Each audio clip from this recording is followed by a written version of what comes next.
الله وبركاته. إن الحمد لله نحمده ونستعينه ونستغفره ونعوذ بالله من شرور أنفسنا ومن سيئات أعمالنا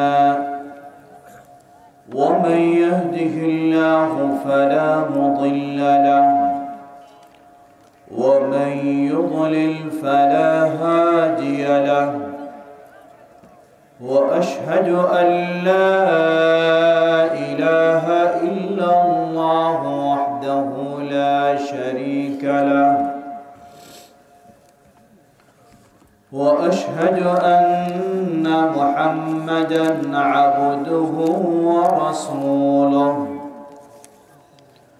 يا أيها الذين آمنوا اتقوا الله حق تقاته ولا تموتن إلا وأنتم مسلمون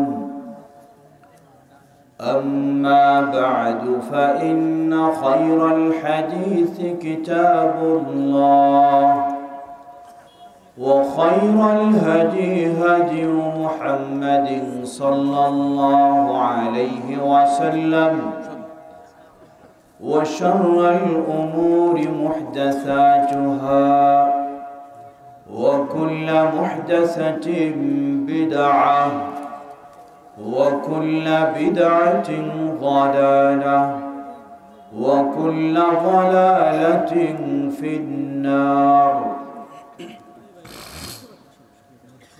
فأعوذ بالله من الشيطان الرجيم بسم الله الرحمن الرحيم فلا وربك لا يؤمنون حتى يحكموك فيما شجر بينهم ثم لا يجدوا في أنفسهم حرجا مما قضيت ويسلموا تسليما. وعن أبي هريرة رضي الله تعالى عنه قال قال رسول الله صلى الله عليه وسلم كل أمتي يدخلون الجنة إلا من أبى قيل يا رسول الله ومن يأبى قال من أطاعني دخل الجنة ومن عصاني فقد أبى رواه البخاري. গাইবান্ধা জেলা অন্তর্গত গোবিন্দগঞ্জ উপজেলায় আস-সালসাবিল ফাউন্ডেশন এর উদ্যোগে আয়োজিত প্রথম বার্ষিক সালসাবিল কনফারেন্সের সম্মানিত সুযোগ্য সভাপতি বিশিষ্ট আলিমে দ্বীন শাইখ doctor Mohammad Mukhlisur Rahman, vice principal ঐতিহ্যবাহী মহিমাগঞ্জ কামিল মাদ্রাসা, প্রধান পৃষ্ঠপোষক জনাব মোহাম্মদ জহুরুল হক জাহিদ, আজকের মাননীয় প্রধান অতিথি জনাব মোহাম্মদ শামীম কাইসার, আমন্ত্রিত উলামায়ে কেরাম যাদের বক্তব্য আপনারা শুনেছেন, বিশিষ্ট আলোচক গবেষক শাইখ ডক্টর মোহাম্মদ ইমাম হোসাইন, তার আগে আলোচনা রেখেছেন গাইবান্ধা জেলা জমিয়তে আহলে হাদিসের সাধারণ সম্পাদক শাইখ মোহাম্মদ আব্দুস সামাদ আজাদ, শাইখ ডক্টর হাশেম আলী ও অন্যান্য আলোচকবৃন্দ। আপনাদের পক্ষ থেকে আমার সাথে বারবার যোগাযোগ করেছেন আমাদের স্নেহভাজন শেখ আব্দুর রাজ্জাক এবং তার সাথে আরেকজন ইঞ্জিনিয়ার কিনা সৈকত।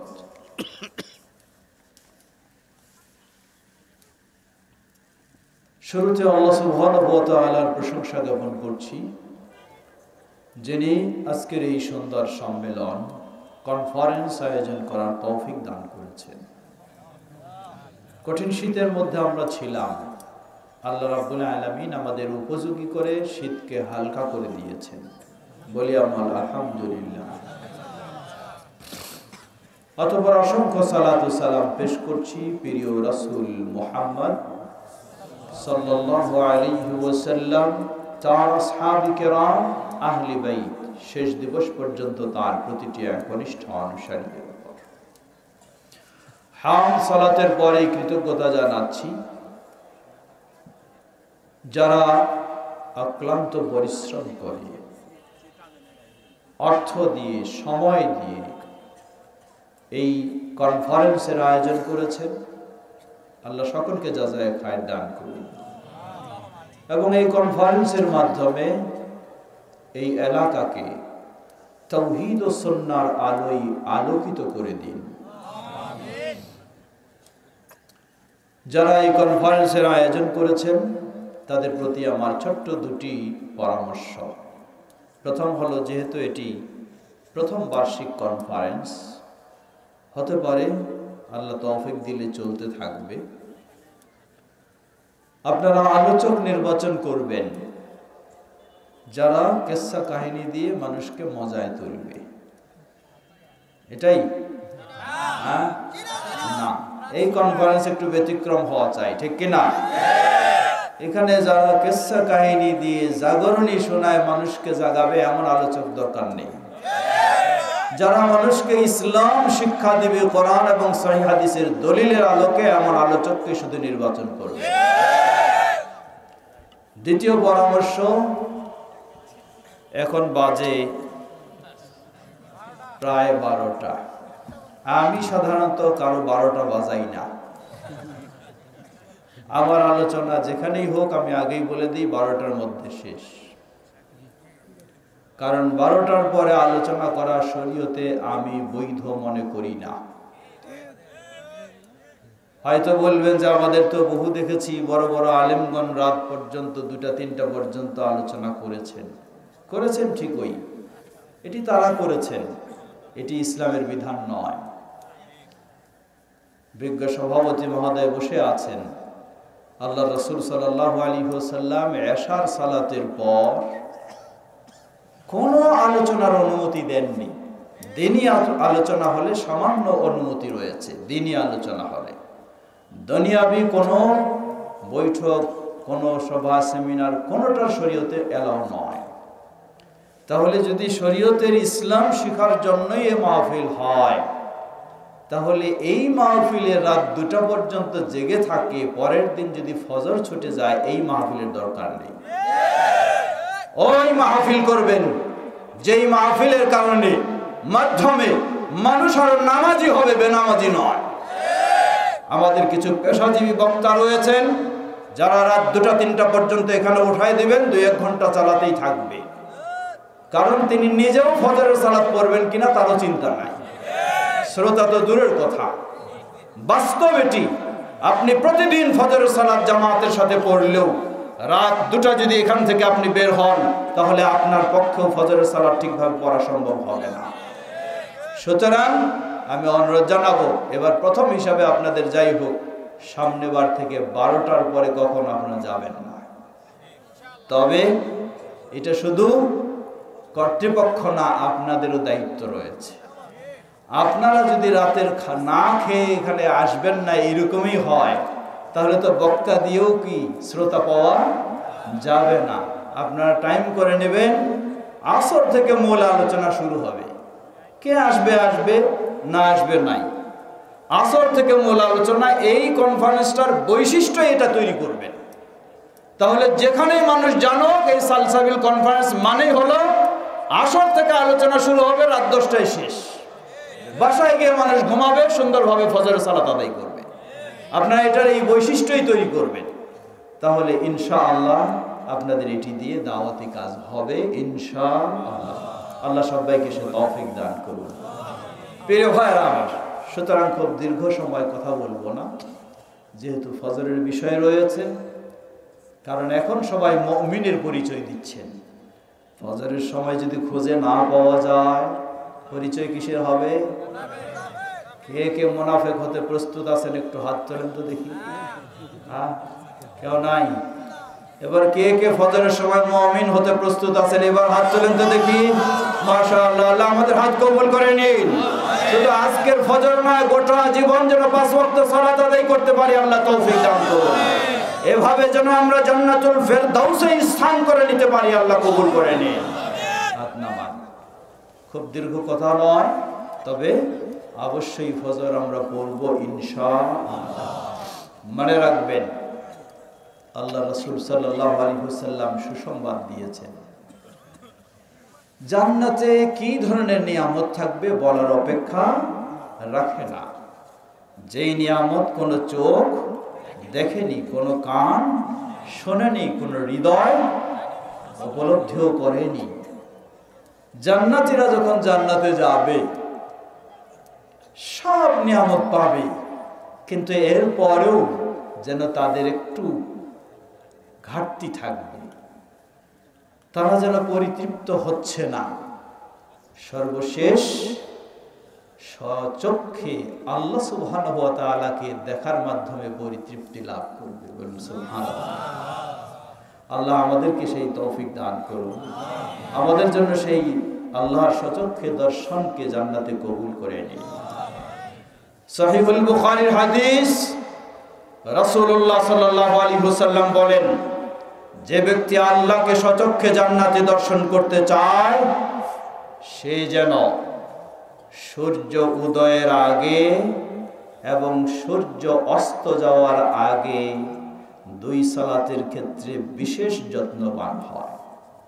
সূর্য উদয়ের আগে কি ফজর পড়বেন না আর জান্নাতে আল্লাহকে দেখতে চাইবেন? কোনোদিন সম্ভব নয়। আমরা যেন ফজর, আরেকটি কি আসর, কারণ মানুষ ফজরের সময় ঘুমায় থাকে আর আসরের সময় কাজে ব্যস্ত থাকে।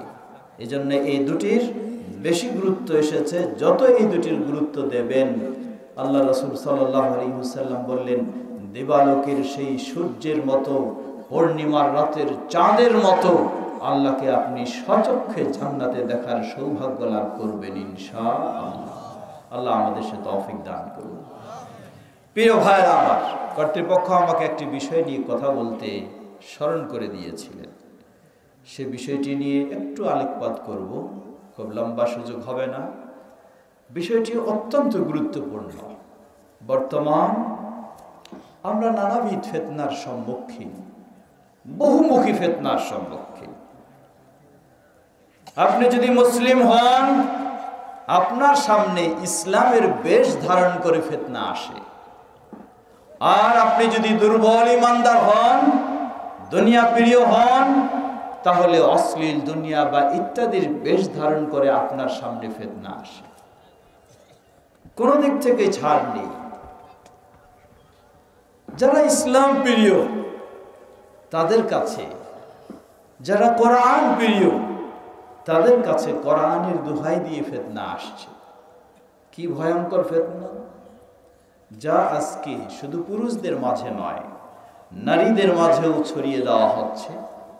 শুধু সাধারণ জনগণের মাঝে নয়, উচ্চ শিক্ষিত যারা, উচ্চ পদস্থ কর্মকর্তা, তাদের মাঝেও এ ফিতনা ছড়ানো হচ্ছে। তা কিভাবে? এক শ্রেণীর মানুষ, আপনি কোরআন প্রিয় মানুষ, ইসলাম প্রিয় মানুষ, সালাত প্রিয় মানুষ, আপনাকে যদি বলা হয় মসজিদে আর যেতে হবে না, 5 ওয়াক্ত সালাত লাগবে না, মেনে নেবেন? কখনো না। আপনাকে যদি ডাইরেক্ট বলা হয় যে কোনো হাদিস আর মানা যাবে না, মেনে নেবেন? সুতরাং আপনাকে কৌশলে আসে আপনার কাছে, আপনাকে এসে বলে যে এই যুগে হাদিস মানার সুযোগ নেই, মানতে হবে শুধু কি আল কোরআন। বলে কেন? বলবেন দেখেন এখানে একজন আলেম আছেন, এখানে একজন আলেম আছেন, এখানে একজন আলেম আছেন, তারাই বক্তব্য দিয়ে গেলেন এই হাদিস হলো সহিহ, এই হাদিস হলো যঈফ, এই হাদিস হলো জাল। আছে না, বক্তব্য আসছে না? সুতরাং হাদিসে অনেক ভেজাল। এখানে কি জাল আছে, যঈফ আছে, সবটাই কি সহিহ। সুতরাং যেখানে ভেজাল ওইটাতে আর যাওয়া যাবে না। হাদিসে ভেজাল, হাদিস আর মানা যাবে না। যেটা নির্ভেজাল শুধু সহিহ আছে সেটাই মানতে হবে। সুতরাং আমরা ইসলাম মানব কি দিয়ে? শুধু কোরআন দিয়ে, শুধু কোরআন দিয়ে। আপনি সাধারণ মানুষ, এত ময়ের পেজ বুঝেন না, কথার পেজ বুঝেন না। আপনি ভাবলেন ঠিকই তো কথা, হাদিসে যেখানে, কারণ আজকে সমাজে দেখুন, সমাজে যে সমস্ত বাতিল আকীদা এবং বাতিল আমল রয়েছে সবগুলির পিছনে দলিল হলো বেশিরভাগই হয় জাল, অচল হাদিস। এগুলি দিয়েই এগুলিকে জিয়ে রাখা হয়। তো আপনিও ভাববেন যে ঠিকই তো, তাই যদি এতই ভেজাল হয় তাহলে তো নির্ভেজালেই চলে যাই, কি মানবো শুধু, এত কিছু চিন্তা করবেন না, বলবেন যে ঠিকই। সাধারণভাবে তার কথাটা মেনে নিলেন যে শুধু কোরআন মানব। এই লোক পরের দিন আপনার কাছে চলে আসবে, এসে বলবে যে ভাই আপনি দিন রাত 24 ঘন্টায় মসজিদে কয়বার যান? কয়বার? 5 বার যান। বলবে কেন আপনি 5 বার মসজিদে যান? কেন যাব না? যে গোটা কোরআন খুলে দেখেন কোথায় 5 বার মসজিদে যেতে হবে বলা হয়েছে। 5 ওয়াক্ত সালাতের কথা কোরআন মাজিদে বলা হয় নাই, 5 বার এইভাবে বলা হয়নি। 5 সময়ের ইঙ্গিতসূচক আলোচনা কোরআন মাজিদে এসেছে, কিন্তু কোথাও স্পষ্ট বলা হয়নি 24 ঘন্টায় দিন রাতে খামসা সালাওয়াত, এই কথা কোরআন মাজিদে বলা হয়নি। বলা হয়েছে কোথায়? হাদিসে। আপনি থেমে গেলেন। আর যদি ঈমান একটু দুর্বল থাকে, সালাতে যাইতে বিরক্ত লাগে, তখন তো মনে করলেন যে পেয়ে গেলাম তো দলিলটা, নাকি? হ্যাঁ, তখন মনে করবেন এবার পেয়ে গেলাম, আর তাহলে মসজিদে যেতে হবে না। লা হাওলা ওয়ালা কুওয়াতা ইল্লা বিল্লাহ। থেমে গেলেন, আসলেন ইমাম সাহেব, খতিব সাহেবকে জিজ্ঞাসা করলেন যে আসলে কি কোরআনে 5 বারের কথা বলা হয় নাই? বেচারা এতদিন চিন্তা করেনি। আপনার কথার পরে তিনিও কোরআন খোঁজাখুঁজি শুরু করলেন, বাস্তবেই কোরআন মাজিদে পেলেন না, থেমে গেলেন। পরের দিন আবার আপনার কাছে আসলো। এই ব্যক্তি এসে আপনাকে বলে, আপনি 5 বার যাওয়া বাদ দিয়ে দিলেন, কিন্তু সালাত আদায় করছেন। এসে আপনাকে বলে যে আপনি এইভাবে সালাত আদায় করেন কেন? এই একবার তাকবীরে তাহরিমা দিয়ে হাত বাঁধেন, আবার এইভাবে রুকু করেন, আবার এই 7 অঙ্গের উপরে সেজদা দেন, আবার তাশাহুদের বৈঠকে আত্তাহিয়াত পড়েন, দরুদ পড়েন, ডানে বামে সালাম ফিরান। এইভাবে কেন আপনার সালাতের দরকার? আপনি বলবেন কেন? এটাই তো সালাতের নিয়ম। উল্টা জবাব, গোটা কোরআন খুলেন তো দেখেন তো কোথায় দাঁড়িয়ে কেবলামুখী হয়ে 2 হাত বুকের উপর হোক বাঁধতে হবে, কথা কোরআনে কোথায় আছে? আসলেই নাই। কোরআনুল কারীমের রুকুর কথা বলা হয়েছে, কিন্তু পিঠ, মাজা, মাথা সমান করে সুন্দরভাবে 2 হাত হাঁটুতে রেখে রুকু করতে হবে, এই পদ্ধতি কোরআন মাজিদে কোথায় বলা হয়েছে? নাই। কোরআন মাজিদে সেজদার কথা এসেছে, কিন্তু 7 অঙ্গের উপরে সেজদা দিতে হবে এই পদ্ধতিতে কোরআন মাজিদে কোথায় এসেছে? নাই। শেষ বৈঠক আত্তাহিয়াত পড়বেন, কোরআন মাজিদে কোথায় এই আত্তাহিয়াত আছে? নেই। দরুদ পড়েন। কোরআন মাজিদে কোথায় এই দরুদ আছে? নেই। ডানে বামে সালাম ফেরান, কোরআন মাজিদে এই পদ্ধতিতে সালামের বর্ণনা কোথায় আছে? নেই, কোনোটাই নাই। উল্টা প্রশ্ন করলেন, কেন কোরআন মাজিদে কি বারবার বলা হয়নি ওয়া আকিমুস সালাহ, সালাত কায়েম করো? বললেন হ্যাঁ বলা হয়েছে। সে বলবে হ্যাঁ বলা হয়েছে, তাহলে তুমি সালাত কায়েম করো না? বলে হ্যাঁ করি। কেমনে করো? বলে যে আমার উঠতে বসতে চলতে ফিরতে সালাত কায়েম হয়ে যায়। নাউযুবিল্লাহ, কি ভয়ঙ্কর বিষয়, কি ভয়ঙ্কর বিষয়। আচ্ছা বলুন তো, আপনাকে যদি জিজ্ঞাসা করি আপনার বাড়িতে কি খেজুরের গাছ আছে? বললেন আছে।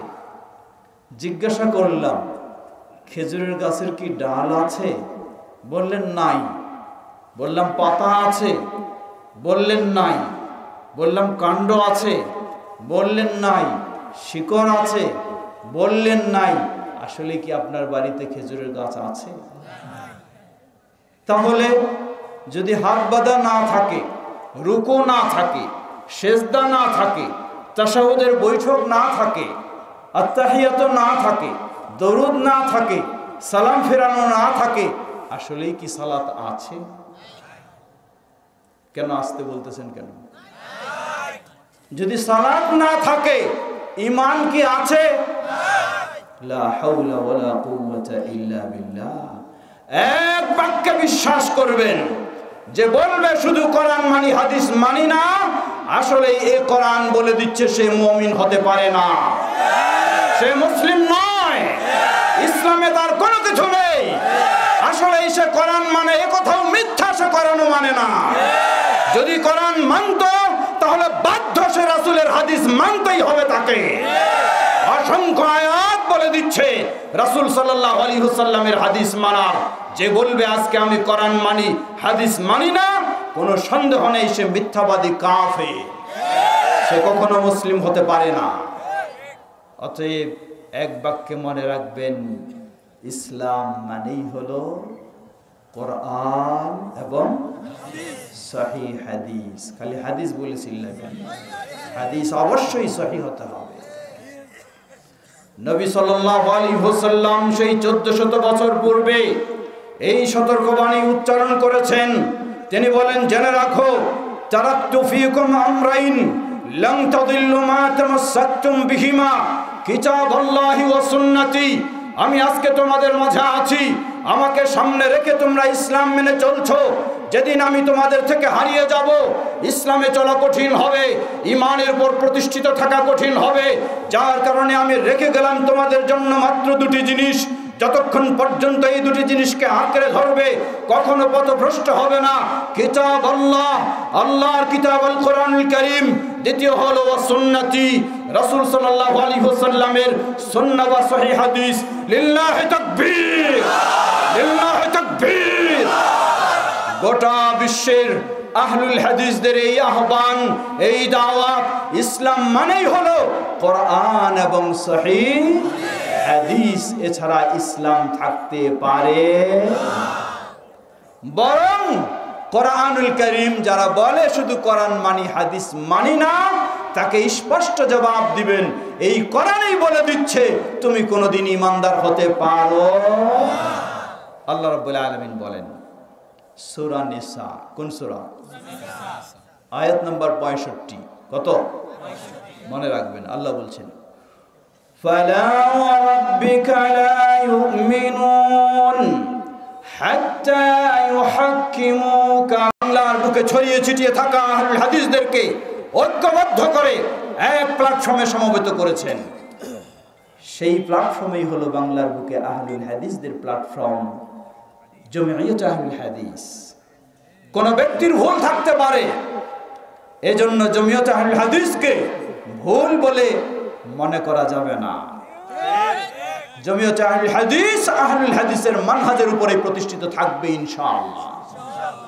ভুল যার আছে তার সংশোধন হবে, কিন্তু আপনি এই দুহাই দিয়ে বিভক্ত হতে পারেন না, এই দুহাই দিয়ে আপনি ভিন্ন দল করতে পারেন না। এটি আরো অন্যায় হবে। অতএব আমরা যেন সবাই বাংলাদেশ জামিয়াত আহলে হাদিসের সেই প্ল্যাটফর্মে ঐক্যবদ্ধ হতে পারি। আল্লাহ আমাদের সকলকে সে তৌফিক দান করুন।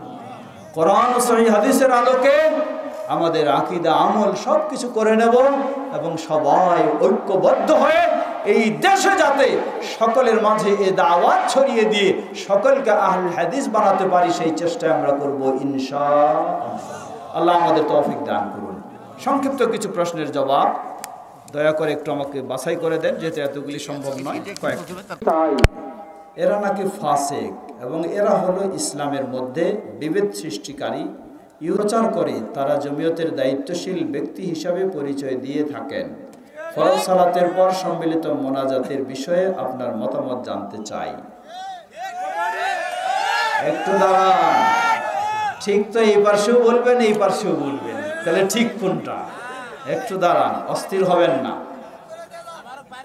মনে রাখবেন, আমার কথা থেকে নিশ্চয়ই বুঝেছেন। কিছুক্ষণ আগে আমার কাছে কয়েকজন দেখা করেছিল। আমি তাদেরকে বললাম 30-40 বছর আগের কথা জিজ্ঞাসা করুন, খোঁজ নিয়ে দেখুন, এমন কি কোনো আহলে হাদিস মসজিদ আছে যেটাতে মোনাজাত হতো না? আমার কথাটা বুঝবেন।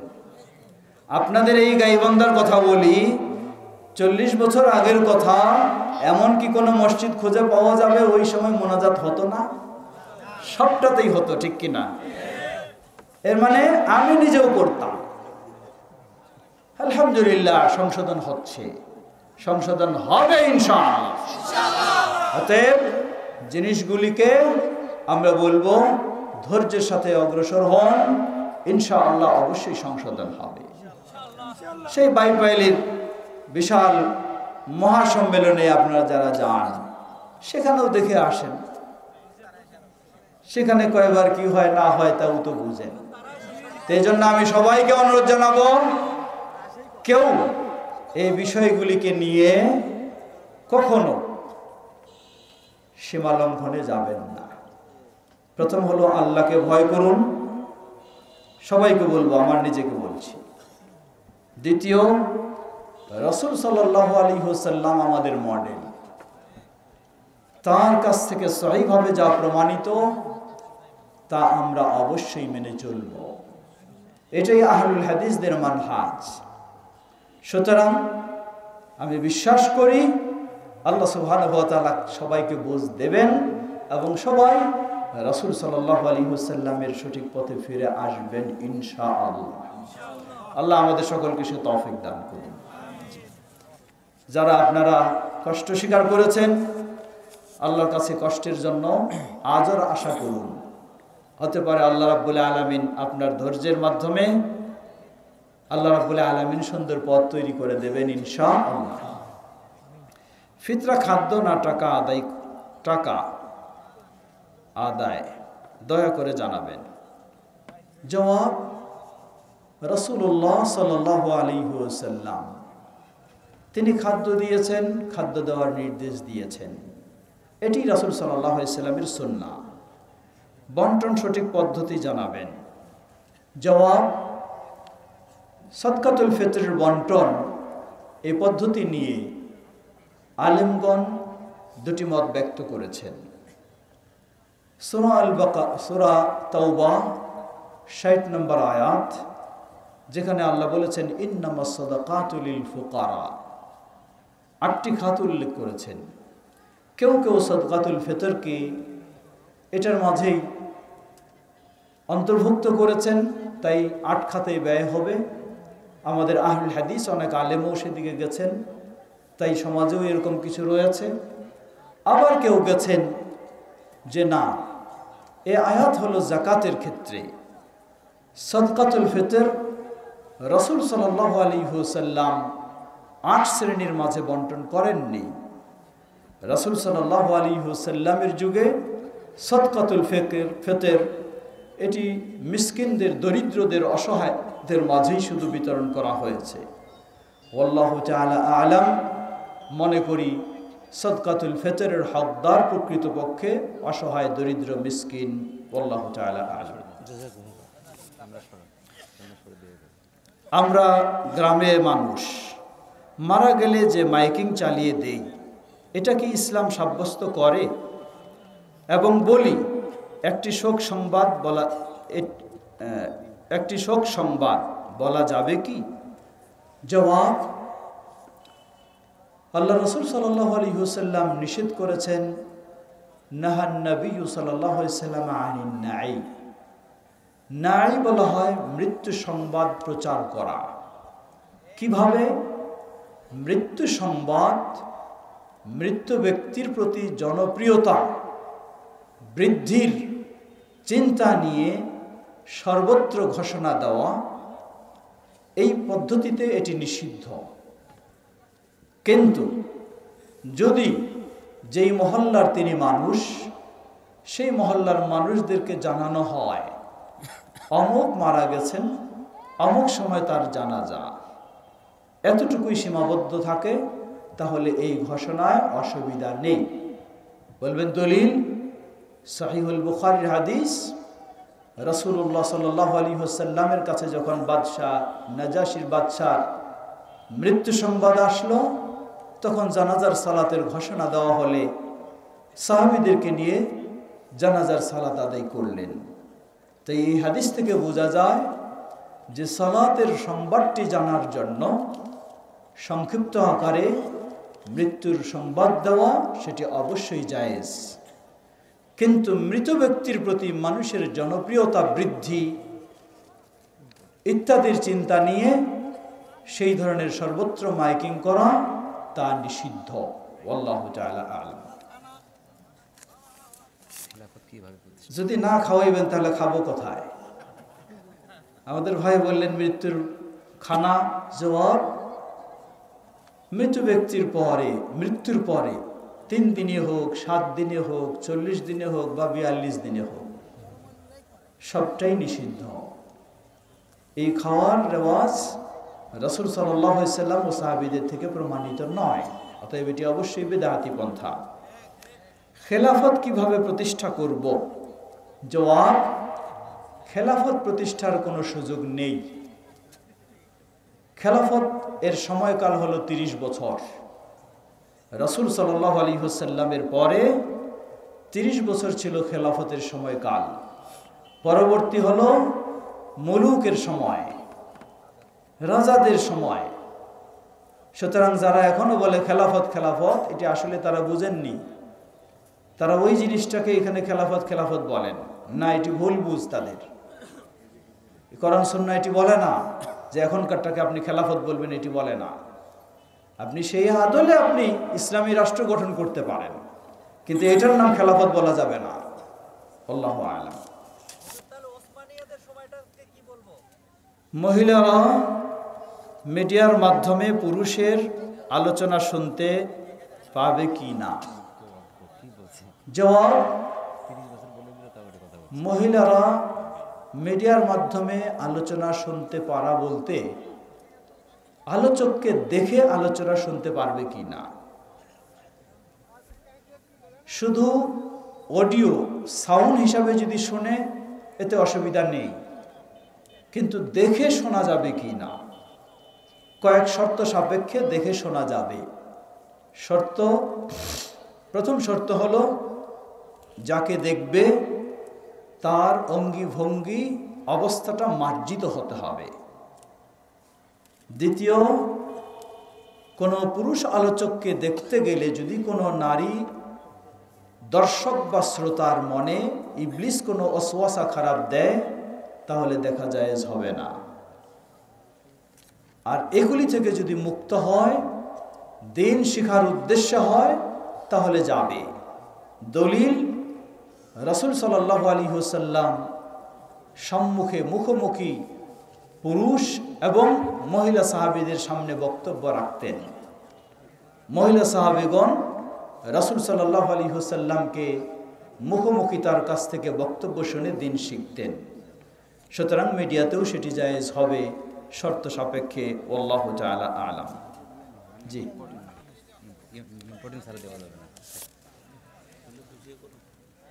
জামাতে ইমামের পিছনে সূরা ফাতিহা পড়া কি বাধ্যতামূলক?